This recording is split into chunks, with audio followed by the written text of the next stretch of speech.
Olá, sejam todos muito bem-vindos à nossa aula 7 da disciplina de Fundamentos da Tecnologia da Informação, certo? A nossa disciplina está inserida em um curso de desenvolvimento de sistemas e na aula de hoje vamos falar sobre o processador, perfeito?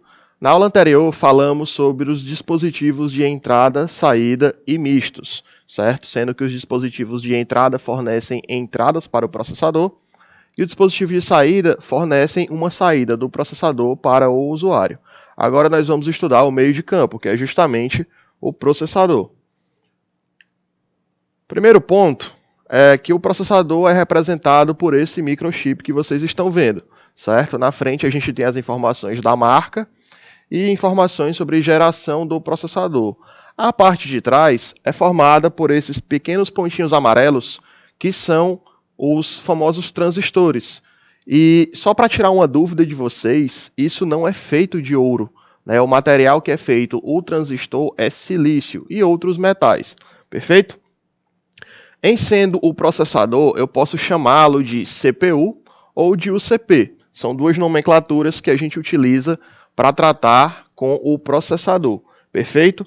E uma parte importante é que ele é a parte mais importante do computador. Se algum dia vocês forem perguntados sobre qual é a parte mais importante do computador, não digam que é a placa-mãe, porque vocês já pensam que tem o nome mãe, então é o mais importante. A parte mais importante do computador é o processador. E por que ele é a parte mais importante? Porque ele é responsável pelo processamento. Ele é o cérebro da minha máquina, certo? Vocês estão vendo essa figurinha aqui?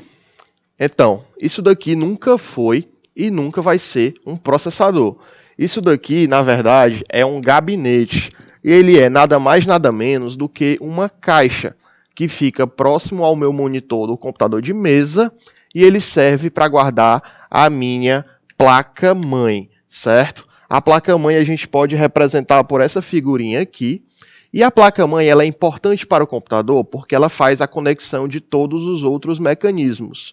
É na placa-mãe que eu tenho o meu processador, eu tenho as minhas memórias, eu tenho as minhas placas de vídeo, eu tenho as portas USB, eu tenho as portas HDMI, eu coloco o cooler, certo? Então, na minha placa-mãe, eu interconecto todas as minhas peças, perfeito?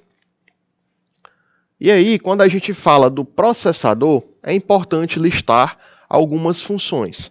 Que funções são essas? A primeira que eu posso passar é o armazenamento de informações. Eu digo que o computador ele armazena informações e não são apenas nas memórias. O processador também faz isso.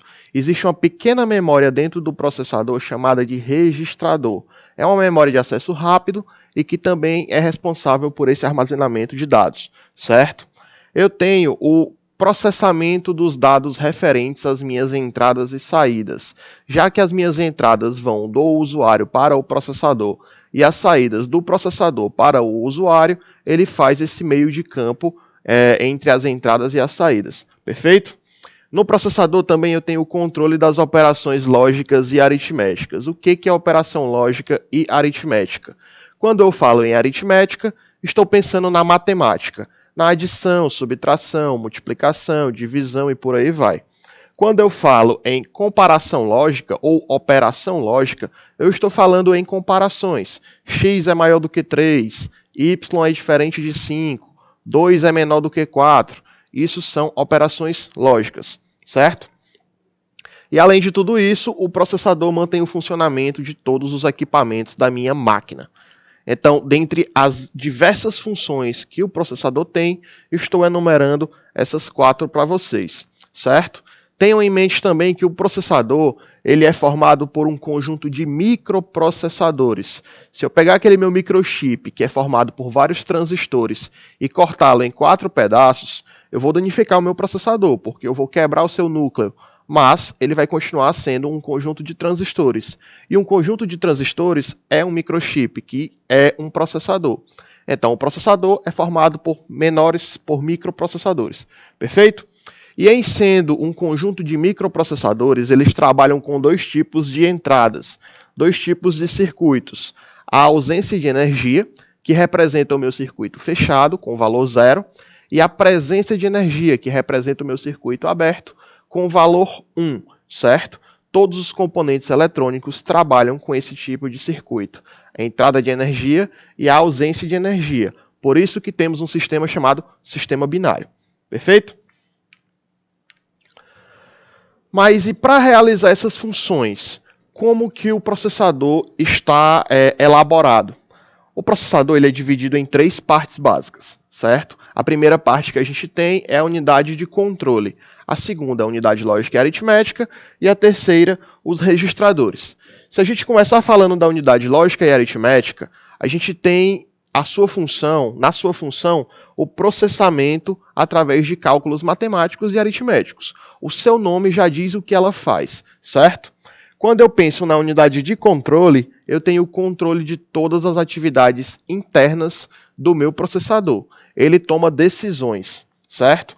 E quando eu falo nos registradores, eu tenho pequenas memórias que servem para armazenar informações que são acessadas de maneira mais rápida, certo? Na prática, como que isso vai funcionar? Eu tenho aqui uma espécie de processador fictício, certo? Vamos dividir o processador em algumas partes. Eu vou ter a unidade de controle, a unidade lógica e aritmética, e esses pequenos desenhinhos lado a lado vocês consideram como sendo os registradores, que são as pequenas memórias, certo? Então, vamos imaginar que eu quero fazer uma operação matemática, e a minha primeira entrada é do número 2, certo? Digitei o número 2 lá no meu computador. O que vai acontecer? A unidade de controle vai capturar o meu número 2 e armazenar no primeiro registrador que eu tenho disponível, certo? Ele captura o 2 e armazena. Depois, eu vou digitar o número 3. O que a unidade de controle vai fazer? Mais uma vez, ela vai capturar o meu número 3 e armazenar no próximo registrador disponível. Tranquilo? E agora, o que eu faço? Eu quero realizar uma operação. E a operação que eu quero realizar é uma operação de multiplicação. O que a unidade de controle faz? Ela captura o sinal de multiplicação e identifica que é uma operação aritmética. Se é uma operação aritmética, a unidade de controle envia esses dados para a unidade lógica e aritmética e diz: se vire, faça a operação.